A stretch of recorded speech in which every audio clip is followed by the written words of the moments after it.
Hello friends, today's topic is population demography. तो population demography के अंदर हम लोग देखते हैं सर्वाइवरशिप कर्व। ये कैसे होता है? ये 3 टाइप का होता है, टाइप 1, टाइप 2 एंड टाइप 3। जो ये ग्रीन कलर का ग्राफ है, वो लाइन है, वो टाइप 3 है। ब्लैक कलर का है टाइप 2 एंड रेड कलर का टाइप 1। तो ऊपर में जो टॉप व्यू में है वो यंग एज डिनोट करता है, मिडिल में मिड एज और लास्ट में ओल्ड एज। टाइप 1 में इंक्लूड होता है ह्यूमन, मैमल्स, एलिफेंट्स। टाइप 2 में लिजार्ड, बर्ड एक्सेट्रा। टाइप 3 में trees, insect and shellfish. So net reproduction rate हम लोग देख रहे हैं क्या होता है। The average number of offspring that a female reproduce during her lifetime is called as net reproduction rate. तो ये क्या होता है कि एक फीमेल अपने होल लाइफ में जितना भी ऑफस्प्रिंग प्रोड्यूस करती है उसको बोलते हैं नेट रिप्रोडक्शन रेट। तो यहाँ पे हम लोग देख रहे हैं कि NR निकालने के लिए हम लोग क्या करते हैं कि ये जो सिग्मा LX है वो डिनोट करता है कि फीमेल जितना भी प्रोपोर्शन है उसका ईच एज में, और MX जो जितना रिप्रोड्यूस करता है ऑफस्प्रिंग एट ईच एज। तो दोनों को मल्टीप्लाई करने के बाद total number of age group को हम लोग ऐड करते हैं, तो इससे हम लोग का NRR निकल जाता है। यहाँ पे एग्जाम्पल दिखाया है कि यहाँ पे कैक्टस फिंच जो गैलापागोस में पाया जाता है उसका 2.101 NRR रेट है। The other value need to calculate the rate at which the population can grow is the mean generation time, जिसको कैपिटल T से डिनोट करते हैं। तो जनरेशन टाइम क्या होता है ना कि ये एक इंटरवल गैप है जो कि इंडिविजुअल और इट्स का ऑफस्प्रिंग का बीच का टाइम गैप है। So to determine the T that is generation time of a population, the age the individual, that is X, is multiplied by the proportion of the female surviving at that age, and it is denoted by LX, and the average number of offspring left by the female at that age, that is MX।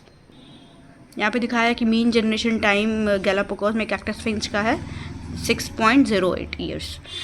हम यहाँ देखते हैं हम लोग intrinsic rate of natural increase, that is denoted by small r।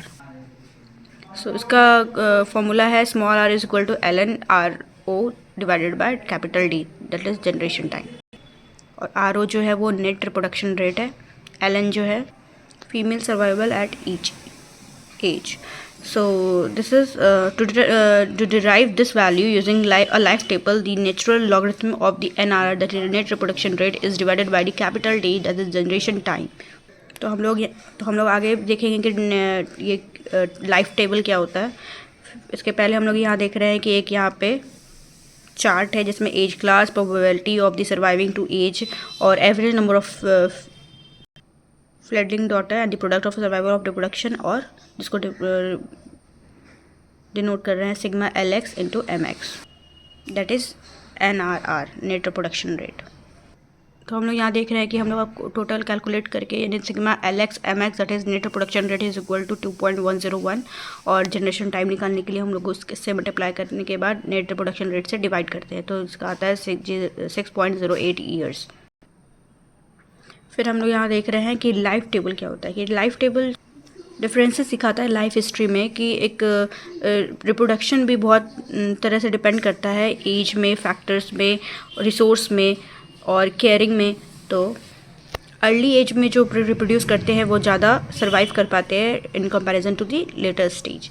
So the effect of age of first reproduction on population growth can be seen in the life tables for a particular species and the number of individual in a close population, that is a population in which neither immigration और the immigration occurs.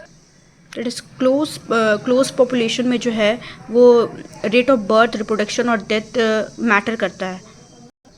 और close population किसको बोलते हैं? जिसमें कि immigration नहीं होता है और ना आउट ऑफ द पॉपुलेशन और the in of the population. So this is all about the population dynamics. Thank you.